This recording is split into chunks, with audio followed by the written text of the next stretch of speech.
here's the story. After the morning incident of the hitch coming off the ball, I hadn't done any damage to the RV, which was really my concern. And so I hadn't done any damage, and so I, remounted the Suzuki onto the RV and, put it in its transportation places, with the transmission and the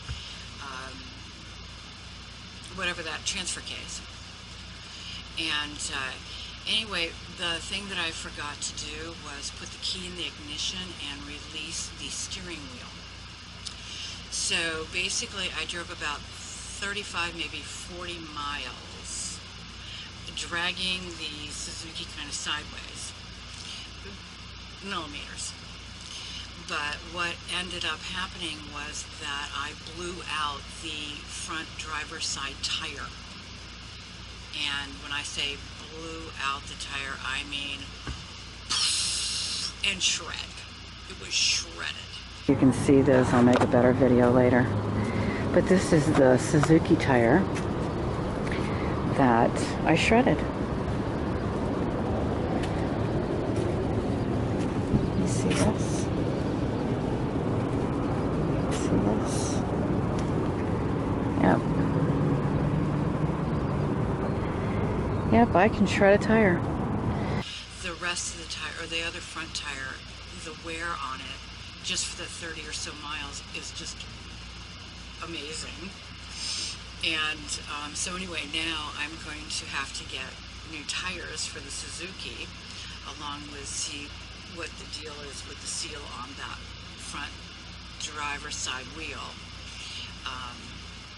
Maybe have the bearings redone there. I'm not really sure. According to the people that I've spoken with, the bearings are fine. I just need to have the hub resealed, which is fine. The other thing that happened when I blew the tire, which was really fascinating, by the way, and when I say fascinating, I mean really, really, really scary. But it was also a calm event, yes. Basically, I knew a tire blew, and I saw the tire blow.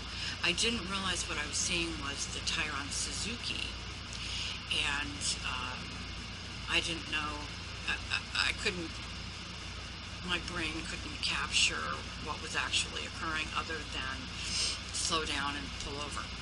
So I did that, slowed down, pulled over, and a van, I think it was a van, yeah, a van pulls over with me, ahead of me, a man and his wife and children. And so he pulls over with me, and he gets out and he's walking towards the RV, and he thought it was an RV tire too. And then I looked at the Suzuki and went, no, it was a Suzuki tire. And it blew off the fender, and it bent the little mud flap, and it was pretty amazing. But of course, you could hardly feel it in the RV. You just knew something blew. So it was just, and plus I saw it visually, so I felt it and saw it. So it was interesting. For those of you who have never blown a tire like me, it was really interesting. So the man and his wife were from the area, and they were going to go apple picking. This is on Labor Day. They're going to go apple picking with their kids for Labor Day.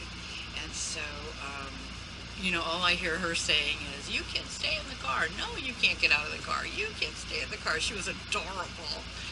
And then her husband's helping me, and he's like, I said, I'll call AAA. I'll call the Highway Patrol so that the Highway Patrol can slow some traffic down here. And I said, I got this. I've got this. So I said, leave. This is where you leave. And he goes, no, I'll walk down and get your fender. And I said, no, I'll walk down and get my fender. And I said, listen to me, because this is like a movie script right now. And what happens is this.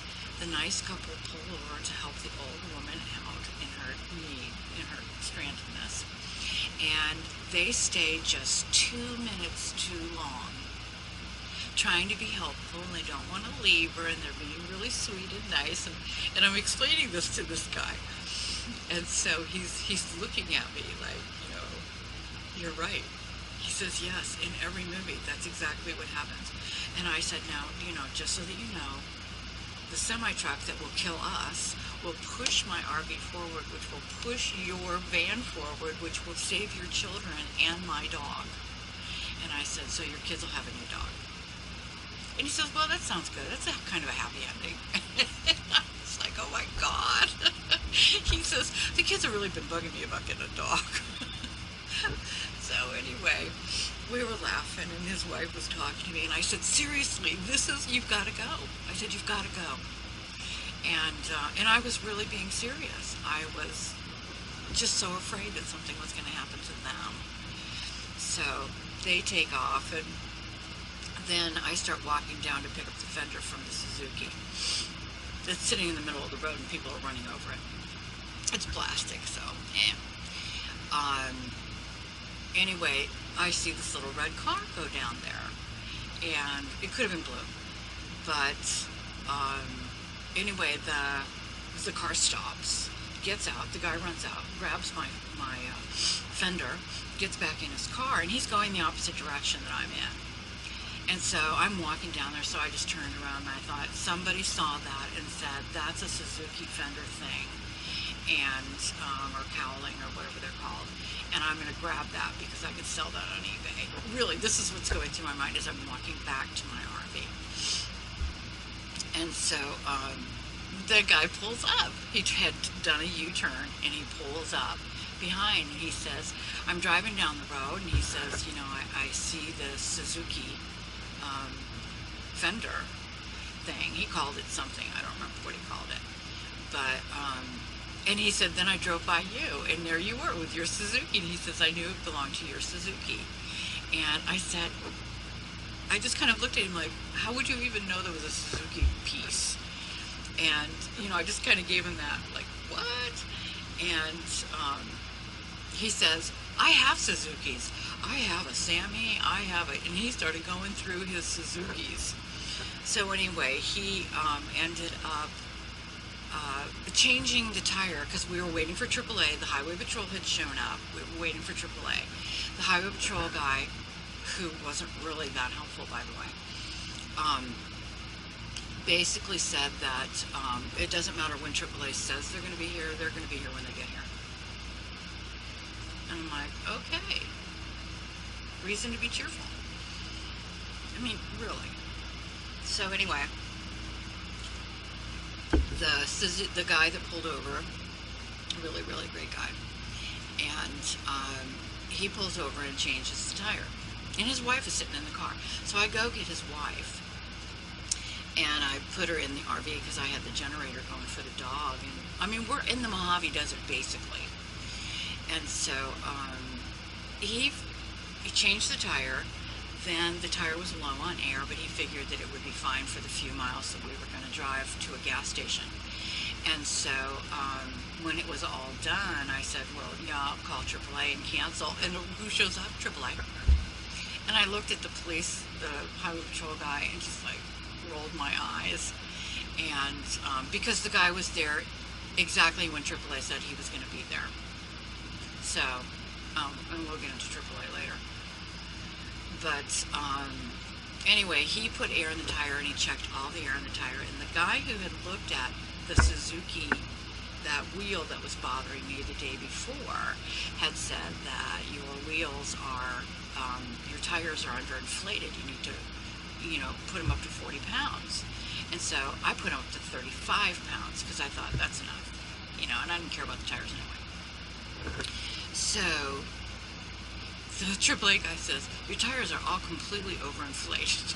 And I'm like, I'm going to stop listening to people. I'm going to stop doing that. I'm going to stop letting them, touch my stuff. But anyway, this of the tire and get new tires on the Suzuki and stuff, which I'm going to do today. and then we're going to figure out everything else. Okay, so that's it. The Suzuki was trying to make an escape for it, and I don't really think she was trying to escape. I don't think she wants to leave me. I think what she was doing is a cry for attention.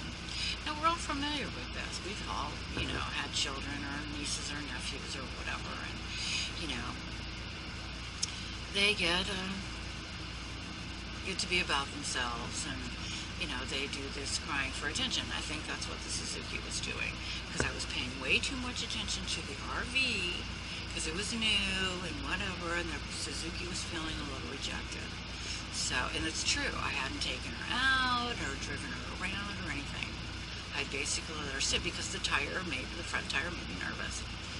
So, anyway, she's had her tantrum. Now she's over it, I hope, after I luxuriate her for a couple of days. Okay, y'all be well, be brave, and I'll talk to you soon. Bye.